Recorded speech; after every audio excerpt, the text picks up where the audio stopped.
Welcome to This Explainer. Have you ever looked up at a massive skyscraper, a sprawling bridge, or a towering stadium roof and wondered how the whole thing doesn't just collapse under its own weight?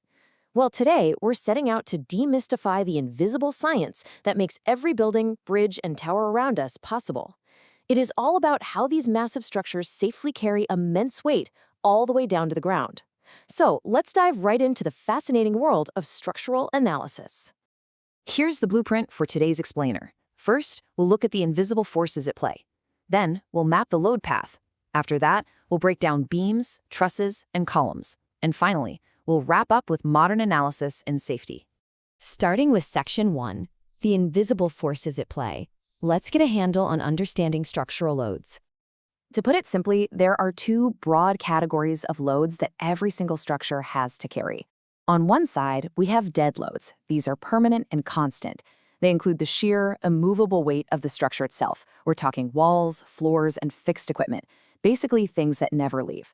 On the flip side, we have live loads. These are temporary and highly variable. This is you, me, the furniture we move around, vehicles driving over a bridge, or even dynamic elements like snow and wind that just come and go. And beyond just the people and the building materials, structural engineers have to anticipate some pretty intense environmental loads. Depending on the region, these forces can apply immense pressure. Think about seismic forces during an earthquake, powerful wind pressures pushing against a high-rise, or the heavy accumulation of snow on a roof. And by the way, snow weighs a lot more than it looks. A building has to constantly fight against these dynamic forces. Moving on to Section 2, mapping the load path. Or, as I like to think of it, the force's journey.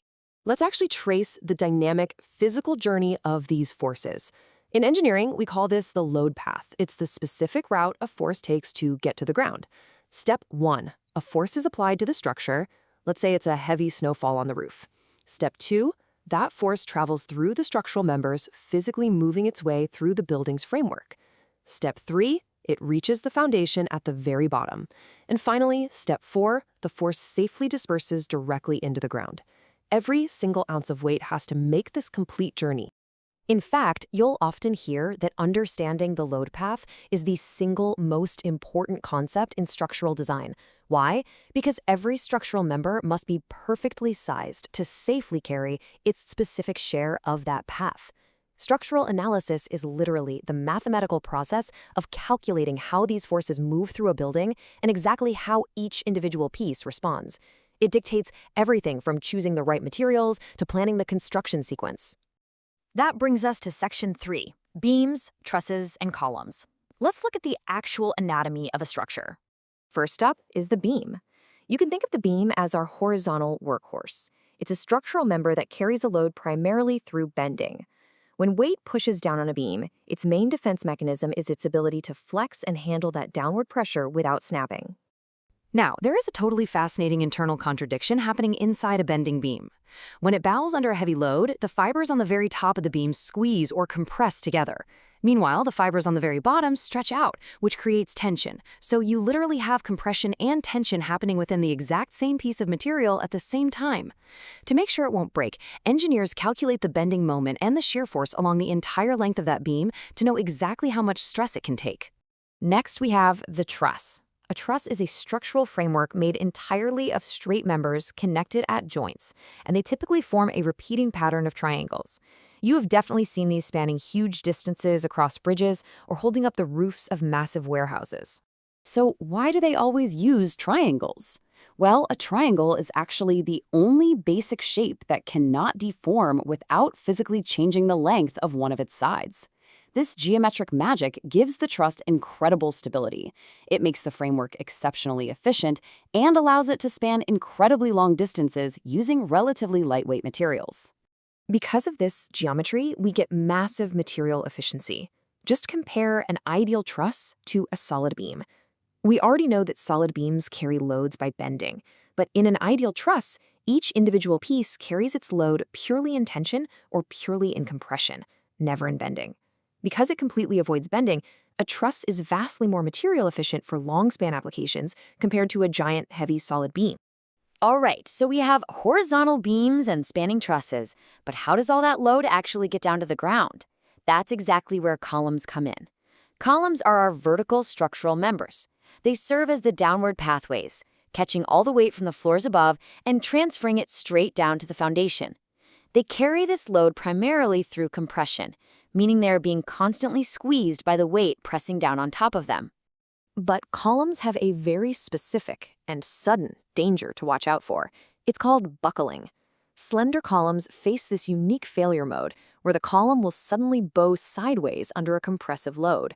And what's wild about buckling is that this happens well below the actual material's strength limit. The material doesn't just crush, it bends outward and fails. To prevent this, engineers calculate a column's buckling capacity based on 3 strict factors: its overall length, its cross-sectional shape, and exactly how its ends are supported. Let's wrap things up with Section 4, Modern Analysis and Safety. Let's look at the complete system. Because individual parts really don't work alone, frames are what tie the whole system together. A frame combines beams and columns into a single, rigid structural unit. By locking these horizontal and vertical members together, the system becomes highly capable of resisting not just the vertical loads of gravity pulling down, but also the dangerous horizontal forces pushing against the side of the building, like heavy wind. Now, the way we figure all of this out has been completely revolutionized.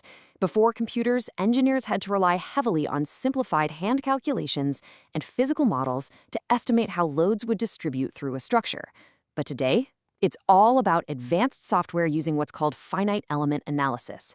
Modern structural analysis divides a digital structure into thousands of tiny individual elements.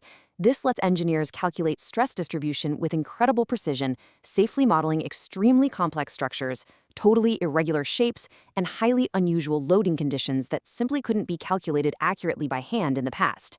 But even with the absolute best software in the world, safety requires fail-safes.